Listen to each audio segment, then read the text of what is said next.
Hello students, previous class में हमने physical property of metal and non metal इसके बारे में डिस्कस किया था और मैंने बताया था कि क्या क्या दोनों में डिफरेंसेस होते हैं। आई होप आपने उसे पढ़ा होगा और समझा होगा। ठीक है, आज की क्लास में हम लोग केमिकल प्रॉपर्टीज़ ऑफ मेटल, आज की क्लास में सिर्फ हम लोग मेटल की केमिकल प्रॉपर्टीज़ ही डिस्कस करेंगे। ठीक है, चलो स्टार्ट करते हैं। सबसे पहले ये दो बातें जो आपको याद रखनी है। Metals have 1 3 electron in the outermost shell. देखो बेटा, कोई भी जो मेटल होता है, ठीक है ना, उसमें क्या होता है कि जैसे उसके जो एटॉमिक नंबर होता है, ये आप जब सीनियर क्लास में बड़ी क्लास में जाओगे तब आप समझोगे क्या चीज़ होती है। तो अभी थोड़ा सा मैं आपको सिर्फ इसका हल्का सा थोड़ा सा हिंट फॉर्म में समझा रही हूँ कि जैसे कि कोई भी जो आपका मेटल होता है, ठीक है ना, उसमें नंबर ऑफ इलेक्ट्रॉन्स पाए जाते हैं, जितने भी उसके एटॉमिक नंबर होते हैं उसके अकॉर्डिंगली इसमें जो होता है ना शेल होता है। जैसे आप देखोगे मैंने यहाँ बना रखी छोटी सी पिक्चर है, सेंटर में क्या है, ये आपका न्यूक्लियस है और ये इसके चारों तरफ ये जो मैंने एक सर्कल बनाया है ये क्या है, इसका आउटर मोस्ट शेल। तो मेटल्स, जितने भी मेटल्स होते हैं उनके बाहर के जो शेल्स होते हैं उसमें याद रखो सिर्फ केवल 1 2 3 इलेक्ट्रॉन होते हैं। और इसीलिए जो मेटल्स होते हैं खुद को स्टेबल करने के लिए, खुद को स्टेबिलिटी देने के लिए वो अपने तीनों इलेक्ट्रॉन को आसानी से लूज कर देते हैं, क्योंकि एक आउटर मोस्ट शेल के अंदर टोटल नंबर ऑफ इलेक्ट्रॉन 8 होने चाहिए। या तो 8 पर स्टेबल होता है या फिर 4 पर स्टेबल होता है, तो हाफ हो या फिर फुल हो। लेकिन 4, लेकिन 3 होने कंडीशन में इसको ना किसी और से लेने में काफ़ी ज़्यादा दिक्कत होती है। इसीलिए मेटल क्या करते हैं, अपने जो आउटर मोस्ट के जो 3 इलेक्ट्रॉन है इसको लूज करना, मतलब इसको किसी को दे देना ज़्यादा प्रेफर करते हैं। ठीक है, तो इसलिए फिर ये अपने इलेक्ट्रॉन को क्या करते हैं, लूज कर देते हैं और फिर एक पॉजिटिव आयन बन जाते हैं। अभी सिर्फ आपको इतना ही समझना है, जब आप बड़ी क्लास में जाओगे तब आप इसके बारे में और ज़्यादा ब्रीफ में समझोगे। Now second, metals are good reducing agent. Reducing का मतलब कि जो अपने इलेक्ट्रॉन्स को दूसरों को दे देता है। सबसे पहला है रिएक्शन विद ऑक्सीजन। जो मेटल होते हैं वो ऑक्सीजन के साथ कैसे रिएक्ट करते हैं। मेटल्स जब ऑक्सीजन के कांटेक्ट में आते हैं तब वो ऑक्साइड्स बनाते हैं, बेसिक ऑक्साइड, जैसे सोडियम और पोटेशियम। ये मेटल्स में सबसे ज़्यादा रिएक्टिव होते हैं, इन बहुत जल्दी रिएक्ट करते हैं। जैसे ये ऑक्सीजन के कांटेक्ट में आते हैं ये फटाफट से क्या करते हैं, एकदम से आंख पकड़ लेते हैं, आंख को कैच कर लेते हैं।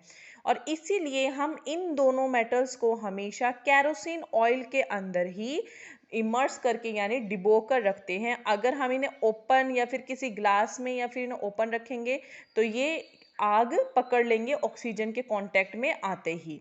सोडियम जो होता है वो ऑक्सीजन के कांटेक्ट, जैसे सोडियम है ऑक्सीजन कांटेक्ट में आती क्या बनाएगा, sodium oxide. Potassium oxygen contact में आती क्या बनेगा, पोटेशियम ऑक्साइड। ये आपको याद करना है कि सोडियम और पोटेशियम बहुत ज़्यादा ही रिएक्टिव होते हैं। फिर आता है मैग्नीशियम। मैग्नीशियम इसके कंपैरेटिवली कम होता है, इसका रेट स्लो होता है। जब इसको हम कुछ देर के लिए ऑक्सीजन यानी कि हवा में रखते हैं तो ये टार्निश्ड यानी कि इसकी चमक घट जाती है और इसके ऊपर एक एक एक लेयर बन जाती है, मतलब ऑक्सीजन के साथ रिएक्ट करके एक लेयर बना देती है जिससे कि इसकी चमक घट जाती है। जब मैग्नीशियम एयर में बर्न होता है, मतलब जब वो जलता है तो फिर वो एक सफ़ेद डेजलिंग फ्लेम देता है और साथ ही साथ उसकी जो ऐश होती है, मतलब उसकी राख होती है, वो वाइट पाउडरी सब्सटेंस, मतलब सफ़ेद सफ़ेद पाउडर जैसा सब्सटेंस देता है जो कि मैग्नीशियम ऑक्साइड होता है। जैसे मैग्नीशियम ऑक्सीजन कॉन्टैक्ट में आने पर मैग्नीशियम ऑक्साइड बनाएगा। उसके अलावा जो बाकी मेटल्स होते हैं वो ऑक्सीजन के साथ तभी रिएक्ट करते हैं जब उनको हम हीट भी प्रोवाइड करेंगे। गोल्ड, सिल्वर और प्लैटिनम ये कभी भी बहुत ज़्यादा हाई टेम्परेचर पर भी रिएक्ट नहीं करते हैं, इसीलिए ये ऐसे मेटल्स हैं जो कि कोरोड, मतलब जिनके ऊपर जंग भी नहीं लगता है और ये अपनी चमक भी नहीं खोते हैं, और इसीलिए ये मेटल्स नोबल मेटल्स कहलाए जाते हैं। और इसीलिए इन्हीं तीनों के ऑर्नामेंट्स यानी कि ज्वेलरी बनाई जाती है, क्योंकि ये ऑक्सीजन कांटेक्ट में आने पर अपनी लस्टर वैल्यू नहीं खोते हैं, अपनी चमक नहीं खोते हैं। जबकि जो आयरन और जो कॉपर है वो ऑक्सीजन या पानी की और नमी के प्रेजेंस में आते ही एकदम उनमें जर लग जाता है कुछ दिनों के बाद। Second, reaction with water. पानी के साथ कैसा रिएक्ट करते हैं। मेटल्स जो होते हैं वो हाइड्रोक्साइड या फिर ऑक्साइड बनाते हैं और हाइड्रोजन बनाते हैं, हाइड्रोजन देते हैं जैसे ही वो पानी के साथ रिएक्ट करते हैं। सोडियम पोटेशियम सबसे ज़्यादा रिएक्टिव होता है, इसलिए सोडियम पोटेशियम को जब ठंडे पानी के अंदर डाला जाता है तब एक हीट, यानी वो पानी गर्म हो जाता है, उसमें एक हीट निकलती है और साथ साथ हाइड्रोजन गैस भी बनती है।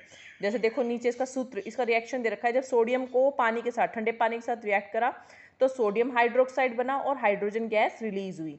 Second, magnesium react with boiling water. जो मैग्नीशियम होता है वो उबलते हुए पानी के साथ रिएक्ट करता है। जब हमने क्या करा, मैग्नीशियम को पानी में डाला उबलते पानी के साथ, तो मैग्नीशियम ऑक्साइड बनाया और हाइड्रोजन गैस निकली। जबकि थर्ड, जो आयरन है, वो लोहा है, वो किसके साथ यहाँ पे करता है, वो करता है भाप के साथ, स्टीम के साथ वो रिएक्ट करता है। जब लोहे को पानी की भाप के साथ रिएक्ट कराया गया तो फेरिक ऑक्साइड बनाया और हाइड्रोजन गैस रिलीज हुई। उसके अलावा गोल्ड, सिल्वर, प्लैटिनम, ये पानी के साथ कोई भी रिएक्शन नहीं करते हैं, कोई भी रिएक्शन नहीं देते हैं। Third, reaction with acid. Acids के साथ कैसा रिएक्ट करते हैं? मेटल्स को जब एसिड्स के साथ रिएक्ट कराता है तो वो हमको सॉल्ट देते हैं, प्रोवाइड करते हैं, और साथ ही साथ हाइड्रोजन गैस भी निकलती है। हम देखेंगे इसमें क्या दिखा रहा है। सोडियम जब HCl के साथ, यानी कि एसिड के साथ ट्रीट कराया तो फिर हमें सोडियम क्लोराइड और हाइड्रोजन गैस मिली। मैग्नीशियम को जब हाइड्रोक्लोरिक एसिड के साथ ट्रीट कराया तो मैग्नीशियम क्लोराइड और हाइड्रोजन मिली। अल्मोनियम को जब सल्फ्यूरिक एसिड के साथ ट्रीट कराया तो अल्मोनियम सल्फेट और हाइड्रोजन गैस मिली। जिंक को जब सल्फ्यूरिक एसिड के साथ ट्रीट कराया तो जिंक सल्फेट और हाइड्रोजन गैस मिली। कॉपर, सिल्वर, गोल्ड, प्लैटिनम, ये जो होते हैं एसिड के साथ नहीं करते कोई भी reaction, do not liberate hydrogen. ये मतलब रिएक्ट तो कर देते बट कि ये हाइड्रोजन गैस नहीं निकालते हैं। रिएक्शन विद बेसिस, जब हम इनको किसी क्षार के साथ, किसी बेस के साथ ट्रीट कराते हैं। वैसे तो खैर बहुत सारे मेटल ऐसे होते हैं जो कि बेस के साथ रिएक्ट नहीं करते, लेकिन फिर भी कुछ मेटल ऐसे हैं जैसे अल्मोनियम, लेड, जिंक, जो अगर हम किसी बहुत ही ज़्यादा स्ट्रॉन्ग बेस के साथ अगर इन्हें रिएक्ट कराते हैं तब ये बहुत ही कॉम्प्लेक्स सोल्ट और हाइड्रोजन गैस बनाती हैं। फिफ्थ, डिस्प्लेसमेंट रिएक्शन, ये बहुत इंपॉर्टेंट है, इसे ध्यान से समझना। डिस्प्लेसमेंट का मतलब क्या होता है? डिसलोकेशन करना, मतलब उसको उसकी जगह से हटा देना, उसकी जगह से रिप्लेस कर देना। डिस्प्लेसमेंट रिएक्शंस वो रिएक्शंस होती है जहां पर जो सबसे ज़्यादा रिएक्टिव मेटल होता है वो अपने से कम रिएक्टिव मेटल को सॉल्ट में से हटा देता है, उसको डिस्प्लेस कर देता है, उसकी जगह को हटा के वो खुद उसकी जगह को ऑक्यूपाई कर लेता है, भर लेता है। All the metals are different in their reactivity, सभी मेटल्स अपनी रिएक्टिविटी में अलग अलग होते हैं। कुछ बहुत ही ज़्यादा रिएक्टिव होते हैं जबकि कुछ रिएक्टिव नहीं होते हैं।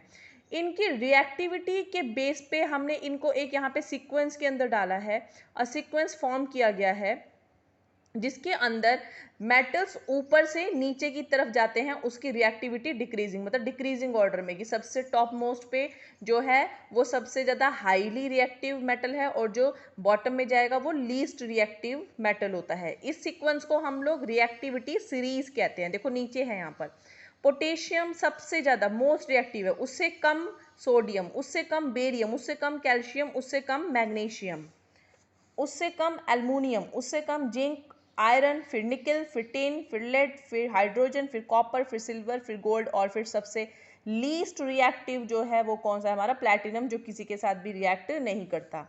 हमने यहाँ पे हाइड्रोजन लिया। अब आप बोलोगे कि हाइड्रोजन तो एक नॉन मेटल होता है। हाइड्रोजन एक नॉन मेटल है, लेकिन ये जो होता है मेटल की तरह रिएक्टिविटी करता है, क्योंकि इसके अंदर भी अपने अपने इलेक्ट्रॉन को लूज करने की कैपेबिलिटी होती है और वो पॉजिटिव चार्ज आयन ले लेता है मेटल की तरह, इसलिए हमने इसको रिएक्टिविटी सीरीज के अंदर डाला है। जैसे नीचे देखो, मैं आपको इसके कुछ रिएक्शन के एग्जाम्पल बताऊंगी तब आपके समझ में आएगा। Most reactive metal less reactive metal को डिस्प्लेस कर देते हैं डिस्प्लेसमेंट रिएक्शन में, और इस तरह से करके मेटल जो होता है वो उसकी प्लेस को ले लेते हैं रिएक्टिविटी सीरीज के टेबल के अकॉर्डिंगली। ठीक है ना। चलो नीचे हम थोड़ा सा डिस्कस करते हैं तब आपको समझ में आएगा।